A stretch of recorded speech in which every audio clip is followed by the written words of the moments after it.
Salut à tous, bienvenue sur Apply DI. Aujourd'hui, on casse les idées reçues. Gartner annonce qu'un tiers des POC GenAI vont échouer d'ici 2025 à cause de l'escalade des coûts et un trop faible apport métier. Aujourd'hui, je vous montre comment on peut prouver la valeur d'un cas d'usage en moins de 2 jours et sans se ruiner. J'ai mis au point une démarche simple en 4 étapes. Découverte, validation, MVP et passage à l'échelle. Avec l'aide de Grégoire Luel, un expert en automatisation des ventes, nous avons réalisé un assistant de prospection commerciale.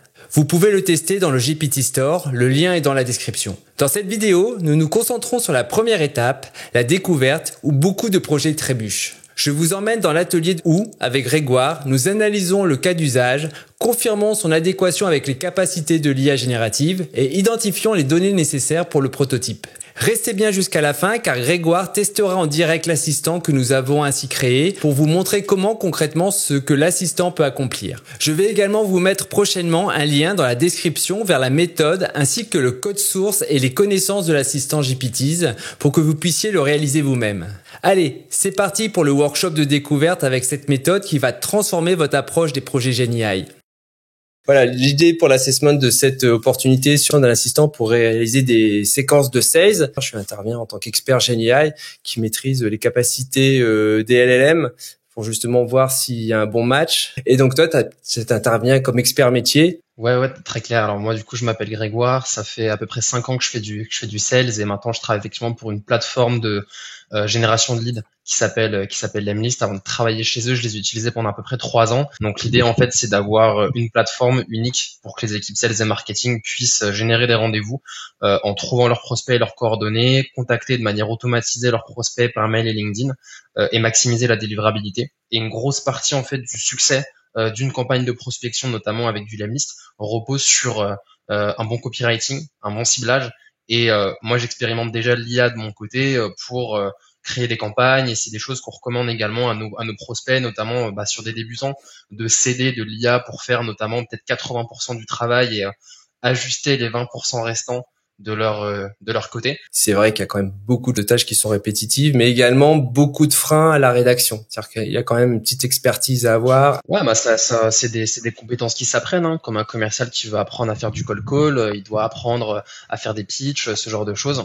Faut des solutions pour que des commerciaux puissent plus facilement être autonomes sur ce travail-là qui de base est pas forcément effectivement instinctif pour tout le monde. Là, on est à la première étape sur le côté de évaluation de l'opportunité. On va essayer de découvrir quelles sont les tâches que tu peux identifier en tant qu'expert qui sont selon toi réalisables, délégables, un assistant, parce que l'idée quand même c'est de garder l'humain au cœur, c'est lui l'expert, c'est lui qui sait ce qu'il faut pousser à ses clients, donc qu'est-ce qu'on va déléguer. Donc ça, tu vas nous essayer d'identifier ces sujets-là. On va essayer de valider ensemble que c'est bien un sujet textuel et un peu identifier un peu quelles sont les données qu'on va avoir besoin en termes de connaissances sur la pratique, les instructions qu'on va donner, mais également les données opérationnelles qu'il va falloir apporter à l'assistant pour qu'il puisse le faire.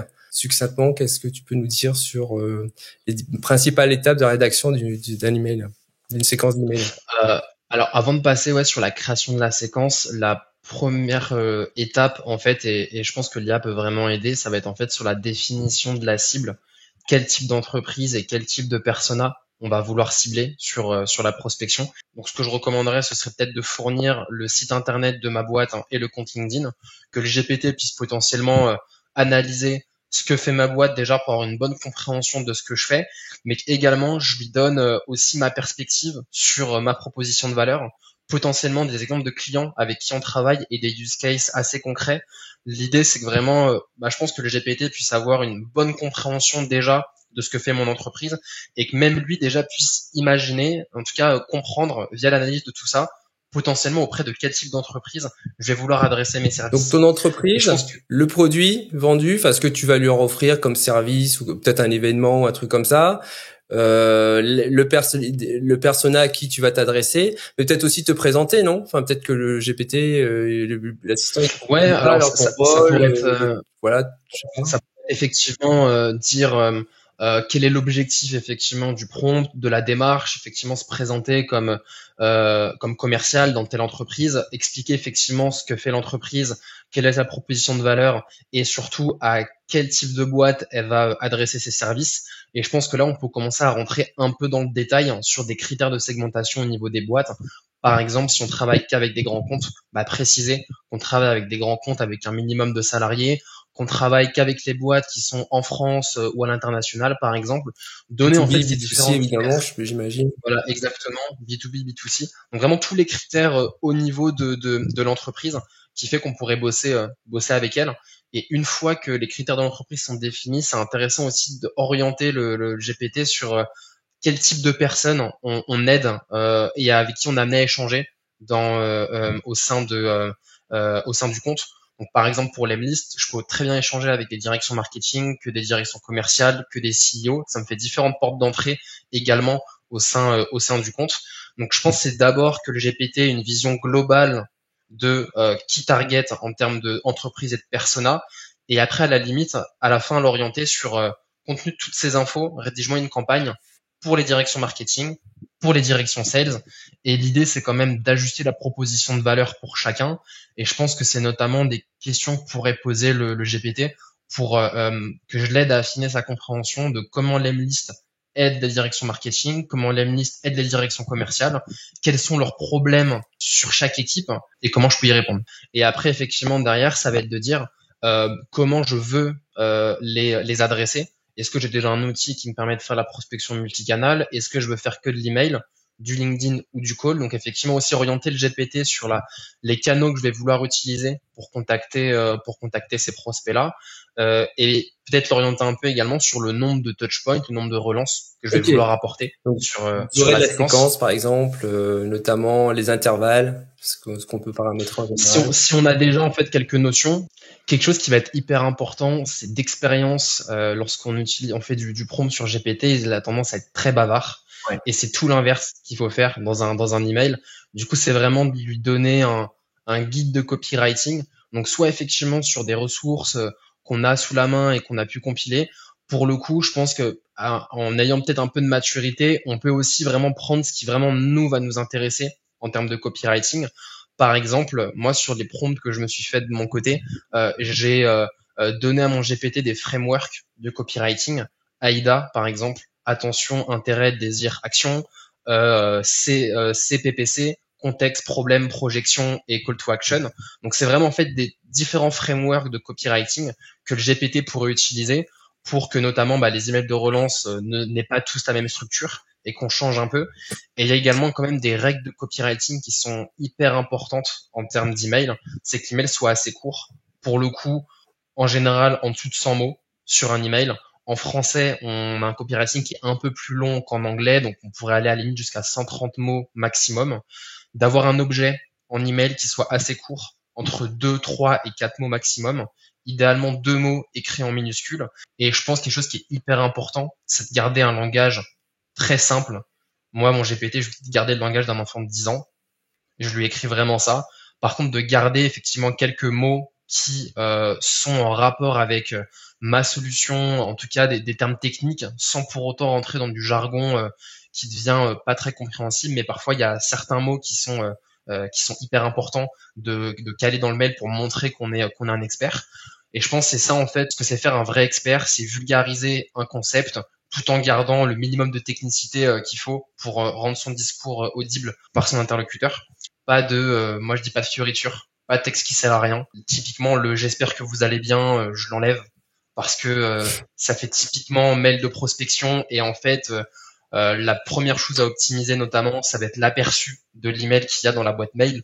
Et voilà, c'est donner déjà envie à la personne d'ouvrir l'email. C'est marrant. Enfin, j'ai tout noté là parce que c'est vraiment des remarques hyper importantes là sur comment donner des directives, comme on disait, sur le ton, le style et la façon de rédiger. Mais c'est typiquement un peu les erreurs que font les sales quand ils font leur prospection. C'est en pensant d'être humain, en disant salut, ça va bien. C'est là où on voit que c'est faux en fait. Quand on est naturel, en fait, on est beaucoup plus direct que ça. Prospecter, ça peut demander quelque chose à quelqu'un dans la rue. On va pas mettre 150 phrases avant de lui demander ce que tu veux. Tu veux l'heure. Bonjour, t'es poli, mais avez-vous l'heure? En fait, la qualité du résultat qu'on aura dépend vraiment énormément de la qualité des inputs qu'on va lui donner. Il faut y aller par itération. Et je pense que justement, si le GPT peut-être même lui-même se positionne d'abord comme un coach, consultant, copywriting qui doit d'abord bien comprendre les problématiques de l'entreprise avant de rentrer dans la rédaction de la séquence, il devrait peut-être de lui-même poser les bonnes questions pour justement avoir une bonne vision, compréhension de ce que doit faire un commercial en prospection. Super. Petite phase un peu de validation que c'est faisable et qu'on est bien sur les bonnes activités. J'ai un certain nombre de savoir-faire des LLM. On va voir si au moins ce qu'on attend un LLM coche des cases. Si ça coche pas de cases, ça veut dire qu'on n'est pas dans la bonne cible. Donc là, est-ce que on a besoin de générer des idées? Est-ce que c'est oui. Oui. Ok, ça semble un peu évident. Content generation, editing. On va lui demander de générer du contenu sur les emails, donc carrément et tout ça. Summarization. Synthétiser ce que fait la boîte, les use cases pour les caler dans les emails, donc totalement. Peut-être les documents qu'on va transmettre, il va peut-être en sortir des choses et tout ça et l'utiliser. Faire de la classification d'entités, d'éléments. Potentiellement, classification de prospects. Par exemple, pour les listes, comment adresser une équipe marketing, comment adresser une équipe commerciale, sur quoi mettre l'accent, quel type de séquence pour l'un et pour l'autre. Donc oui. Ok. L'extraction de données. Extraction de données, ça pourrait. À voir jusqu'où le GPT peut aller en termes d'extraction de données. S'il peut aller jusqu'à faire de la proposition d'entreprise, par exemple. Et de contact, ça peut être. Je vois t'as ta grosse base de prospection que t'as récupérée, je dirais pas où. Et là, tu dis voilà, j'ai fait une séquence. Extrais-moi ceux qui sont un bon fit là-dedans. Ouais. C'est de faire de la recherche et de la prise de décision. Peut-être un peu moins, sur ça. De la recherche peut-être exploratoire sur le prospect et les pains qu'il peut avoir. En tout cas, que le GPT m'aide à faire ma recherche sur ça. Aider à l'apprentissage, faire du learning. Moins. Ok. Peut-être un peu pour apprendre à respecter le processus, peut-être quelques tips, trucs et astuces au passage quand on avance dans la réalisation de la tâche. Quelque chose à la limite important au moment où il génère la séquence d'expliquer pourquoi la séquence est générée comme ça et effectivement essayer de transmettre un peu au commercial qu'est-ce qui fait que cette séquence est pertinente avec les fameux types de copywriting ou autres. Okay. Même si c'est par exemple quelqu'un de technique qui va paramétrer le GPT, qu'au fur et à mesure, le sales puisse être sensible aux bonnes pratiques qui font partie du prompt. Et l'assistance technique et le support? Là, c'est pas trop pour faire du support, donc moins. Voilà. Ok, donc voilà un peu les activités qu'on peut faire avec un LLM, sur quoi un assistant peut intervenir. Donc on voit que ça coche pas mal de cases. Content generation, editing et la partie assistance sur la partie génération de contenu. Écoute, super, merci pour cette première étape. Je pense que d'expérience, toi tu joues déjà beaucoup avec l'IA et moi j'ai déjà fait pas mal de séquences. Quand on s'est lancé là-dedans, on avait de certitude que c'était faisable. Donc là, je vais me lancer dans la réalisation. Dans une première étape, je vais faire quelques tests avec GPT pour voir ce qu'on peut faire. Et dans un deuxième temps, je vais construire un assistant, une première version de l'assistant avec GPT Builder. Et on va voir ce que ça donne. Tu le testeras par la suite. Ok. Ouais. Hâte de tester ça. Écoute, j'ai fait la petite version de l'assistant avec GPT Builder. Ça m'a pris peut-être une petite demi-journée, peut-être même un peu moins pour créer les premiers prompts et ensuite automatiser ça. Comme j'avais fait déjà pas mal de séquences auparavant, j'avais déjà pas mal de contenu que tu avais indiqué là sur les bonnes pratiques et tout ça, donc j'ai poussé ça dans les connaissances assez rapidement. Je vais te laisser découvrir la solution et voir un peu si ça correspond un peu à tes attentes. Let's go pour la découverte. L'appeler séquence prospection magique. Ok. Moi, effectivement, j'ai envie d'aller là-dessus, plutôt, sur qui m'aide à créer une séquence de prospection. Tac. Ok. Je lui donne le nom de domaine ou juste le nom de ma boîte? Comme tu veux. C'est un assistant. Tu fais ce que tu veux. Ok. Voir l'UL. Account exécutive. Et je vais même limite ajouter le nom de domaine de lemlist. Moi, c'est un truc que j'aime bien faire. On sait jamais s'il y a d'autres lemlists sur Terre. Tac. Et du coup, derrière, pour moi, l'objectif premier, c'est l'objectif principal est de booker un rendez-vous de découverte, mais je veux aussi que le prospect réponde à mes messages pour ensuite lui proposer mon lien d'agenda. Ok. Tac. Donc là, on voit déjà, auparavant, l'assistant faisait quelques suggestions déjà de ce qu'on pouvait faire.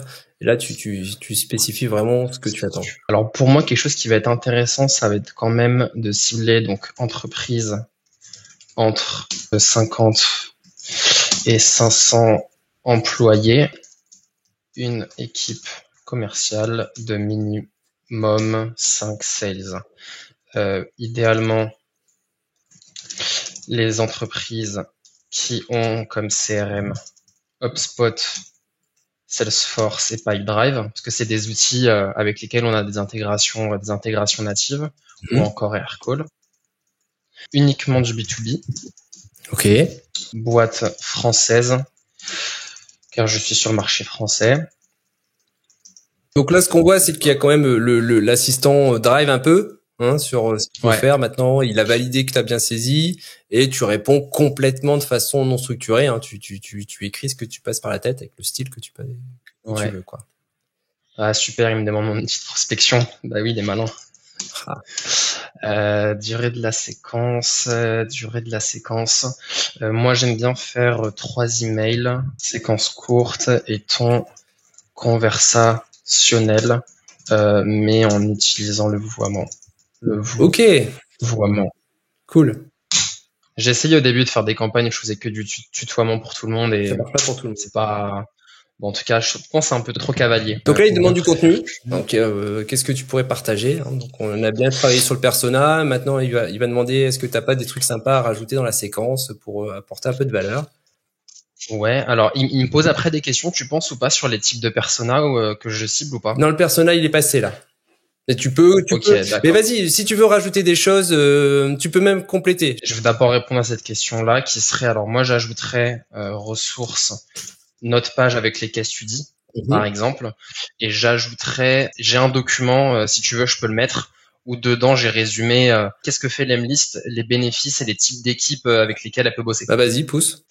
J'ai parlé comme un jeune, mais je kiffe beaucoup parce que c'est vraiment pas préparé là. Tu vois le mec, il a le truc tu l'as quelque part là, tu sais où tu as les use case et hop, tu vas le pousser en direct. Voilà. Essentiel quoi. Et là, donc, en gros, peut-être pour détailler juste un petit peu ce que je mets, j'explique rapidement avec mes termes à moi ce que fait l'Emlist et un peu comment j'explique à des prospects les principaux bénéfices que peut-être le GPT a déjà compris en scrapant le site web, mais que moi je mets vraiment l'importance là-dessus. Quel type de personnes utilisent l'Emlist? Donc là, je parle de direction commerciale. Comment ils peuvent utiliser l'Emlist? Je parle également de direction marketing. Comment les directions marketing utilisent l'Emlist? Les CEO, pareil. Et je vais donner également de la social proof. Donc des case studies qu'on a chez l'Emlist avec des exemples concrets et des KPI clés qu'on a pu avoir. Alors un truc que je vais voir si ça marche pas. Là, c'est assez. Il y a du contenu, beaucoup de contenu. On a dit auparavant qu'il fallait des emails courts.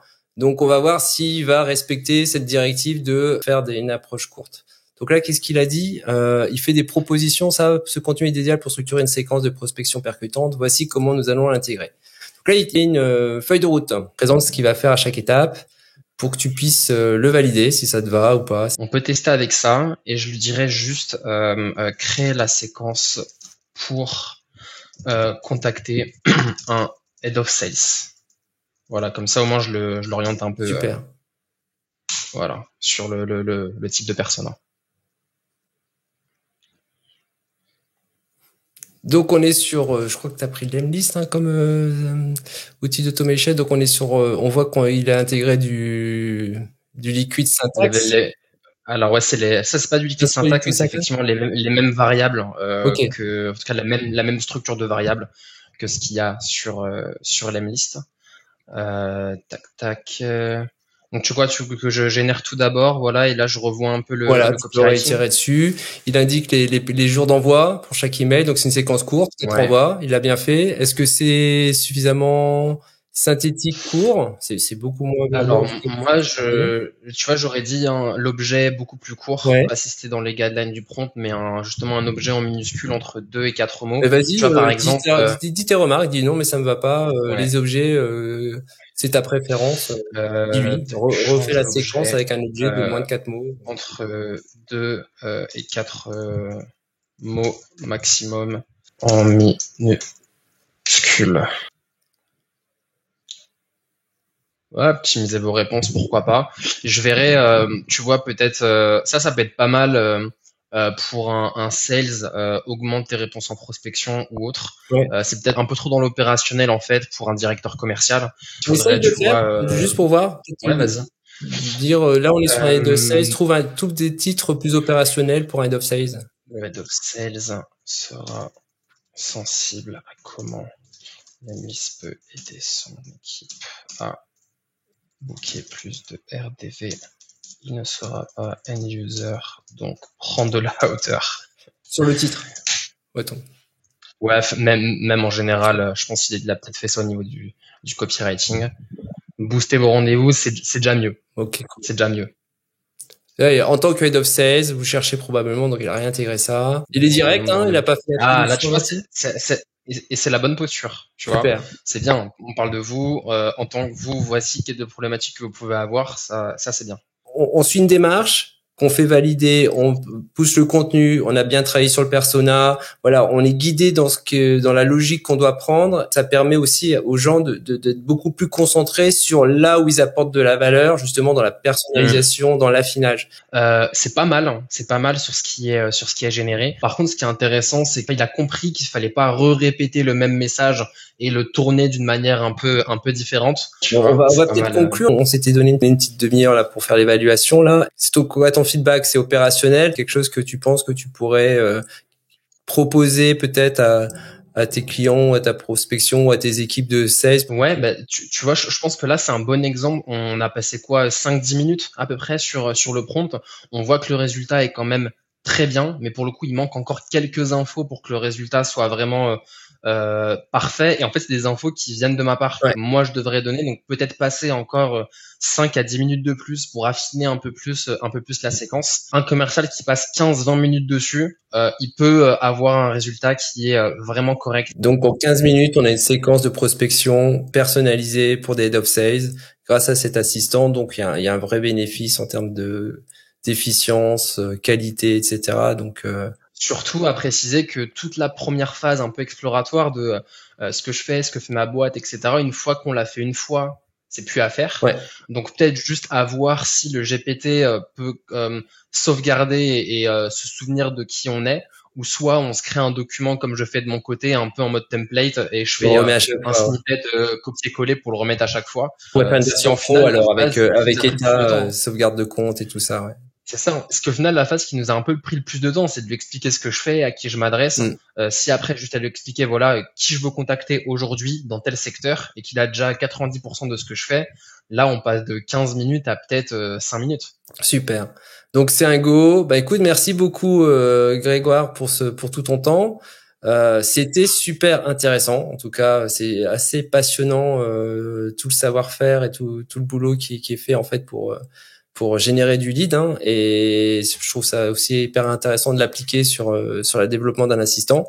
Donc je pense que c'est un vrai retour d'expérience hyper intéressant. Voilà. Donc on peut faire des assistants LLM qui apportent de la valeur opérationnelle très très rapidement. Vous pouvez aller voir, j'ai fait des vidéos précédemment pour expliquer comment construire un GPT Builder comme des pros, donc vous pouvez aller revoir cette vidéo là. Et donc voilà, donc en fait en une journée, même pas de boulot, on a pu faire cet assistant, il m'a fait quelques retours et voilà ce que ça donne. Tu l'as découvert en direct aujourd'hui, il n'y avait pas de répétition auparavant et bah ça marche quoi, c'est super. Bah écoute Grégoire, merci beaucoup, merci pour tout ton savoir. Merci pour ton temps, c'était super. Ciao, salut. Salut.